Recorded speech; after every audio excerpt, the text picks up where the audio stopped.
आरजीकर हासपाताले चिकित्सा खुने तोलपार हुए रয়েছে এখন গোটা দেশ। नहीं, मेरी लड़की ने सुसाइड कर दिया है, ये खबर आई है। हाथ जोड़ती रही माँ बाप, हाथ जोड़ते रहे, हमें एक बार दिखाओ, हमारी बच्ची का मुंह एक बार दिखाओ। हमको नहीं दिखाया गया।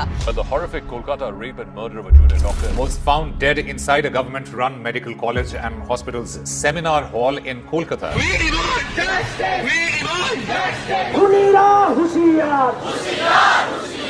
দাঁতের কামড় বসানো, কামড়ে মাংস তুলে নেওয়া, কি হলে দু চোখ থেকে রক্তক্ষরণ হতে পারে।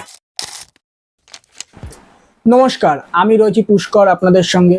তবে প্রেতাত্মায় আজকে কোনো ভৌতিক ঘটনা শোনানো হবে না।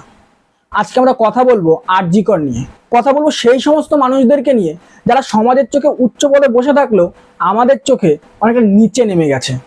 তো আমরা সেই সব মানুষদেরকে নিয়ে আজকে কথা বলবো, প্রশ্ন করব সেই সব মানুষদেরকে যা যা তারা এই ঘটনার সঙ্গে জড়িত বলেছেন।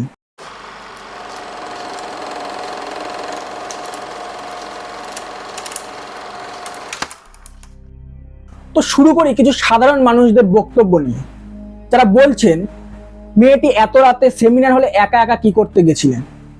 আমি তাদেরকে বলি, মেয়েটি নিজের ডিউটি পালন করতে গেছিল, 36 ঘন্টা সে ডিউটি করেছিল।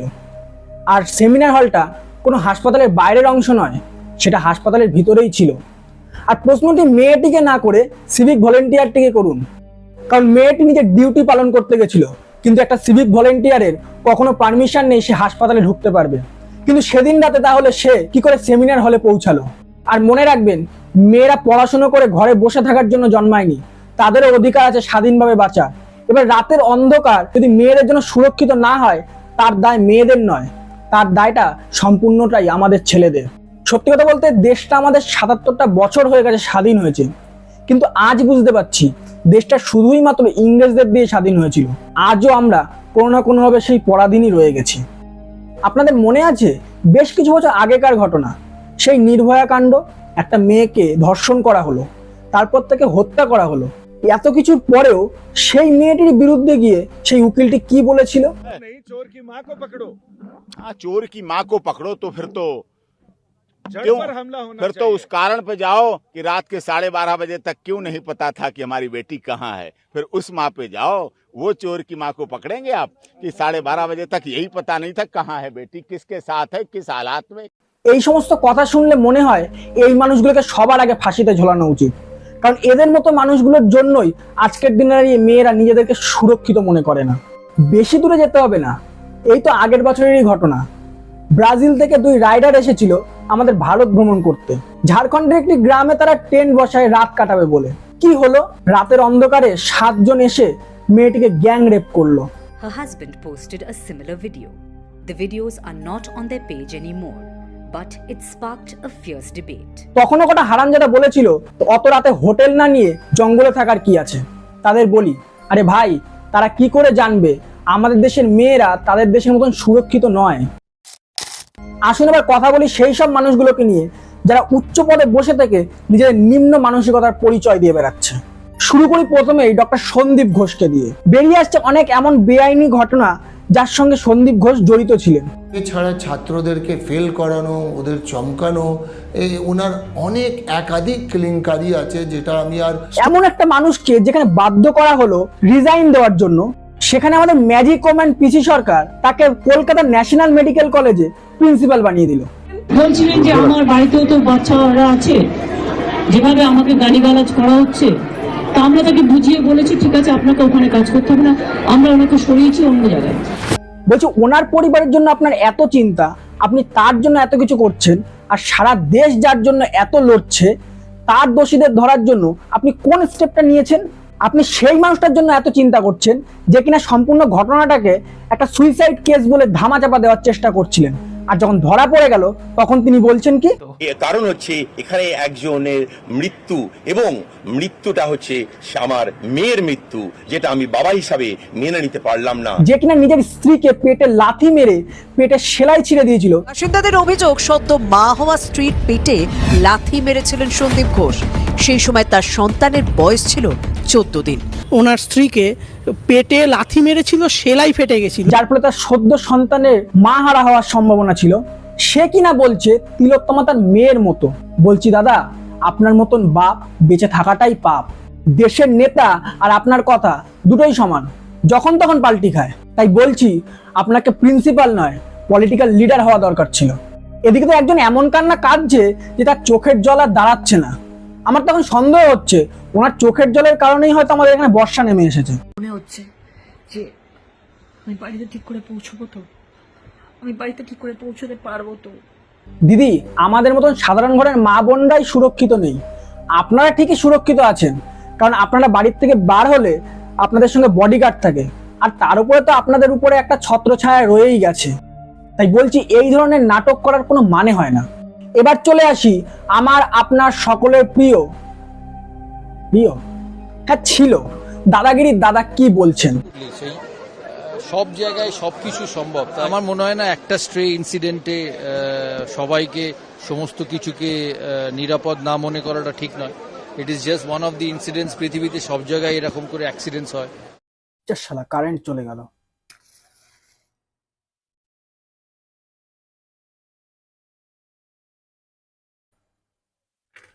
আচ্ছা, এবার বুঝলাম ওই ঘটনাটা আসলে কোইন্সিডেন্সলি হয়েছিল, আর আমার সাথে যেটা ঘটলো এটা হয়তো প্ল্যান মাফিক।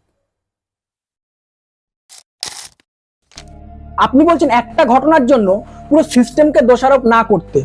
আচ্ছা, একটা কথা বলুন, একটা মেয়ে তার নিজের কর্মস্থানে নিজের দায়িত্ব পালন করতে গেছিল, সেখানে সে সুরক্ষিত না হওয়ার পিছনে মেয়েটি দোষী নাকি সিস্টেম? আমার মতে বলে আমাদের রাজ্যে যদি এরকম সিস্টেম চলতে থাকে তাহলে মেয়েরা রাতের বেলায় কি দিনের বেলাতেও সুরক্ষিত নেই।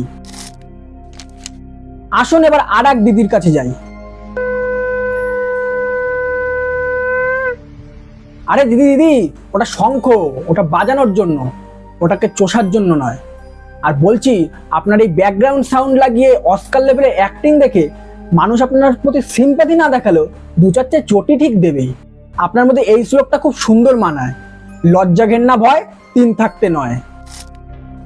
আসুন আসল মানুষটাকে নিয়ে তো এখনো কথাই বললাম না, আমাদের ম্যাজিক ওম্যান পিসি সরকার কি বলছেন।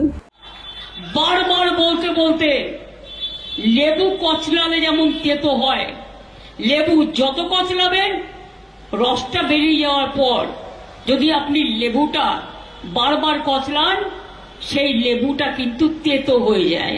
বলছি আপনি কি আমাদেরকে এটা বলে ধমক দিচ্ছেন? তারপরে কি বলছেন? মেয়েটি তো আর ফিরে আসবে না, ওর নামে যদি আপনারা কিছু করতে চান করতে পারেন, যা টাকা লাগবে আমি দেব। হ্যাঁ, আমরা 10 লক্ষ টাকা তো দিতেই পারি পরিবারকে। বাহ বাহ, কি সুন্দর কথা। একটা মেয়েকে নৃশংসভাবে হত্যা করা হলো, তাকে রেপ করা হলো, আর আপনি কিনা বলছেন 10 লাখ টাকা তো দিতেই পারি। তা বলছি আপনি কবে দিয়ে মেয়েদের সম্মান আর জীবনের দাম নির্ধারণ করা শুরু করেছেন? আমার গাণিতিক হিসেবে যেটা আসছে সেটা হলো 10 লাখ টাকা ইকুয়াল টু মেয়েদের সম্মান প্লাস মেয়েদের জীবন। তা বলছি এই যে প্রকল্পটা বার করেছেন এটা সবার জন্য তো, নাকি শুধুমাত্র আমাদের মতন সাধারণ ঘরের মা বোনদের জন্য? আপনার লজ্জা করে না এরকম একটা মন্তব্য করতে? অবশ্যই এই না হলে আমাদের শিক্ষিত মুখ্যমন্ত্রী, সরি আপনি তো অশিক্ষিত মুখ্যমন্ত্রী।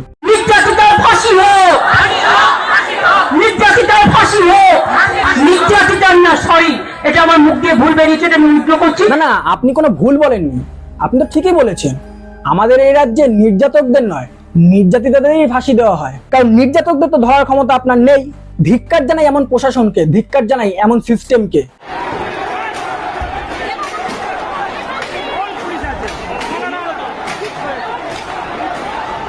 যাদেরকে আমরা ভগবান তুল্য মনে করি, যারা আমাদের জীবন বাঁচায়, এ রাজ্যে তারাই সুরক্ষিত নেই। তাহলে আমরা কি করে সুরক্ষিত মনে করব নিজেদেরকে? কি করে সুরক্ষিত মনে করব আমাদের বাড়ির মা বোনদেরকে?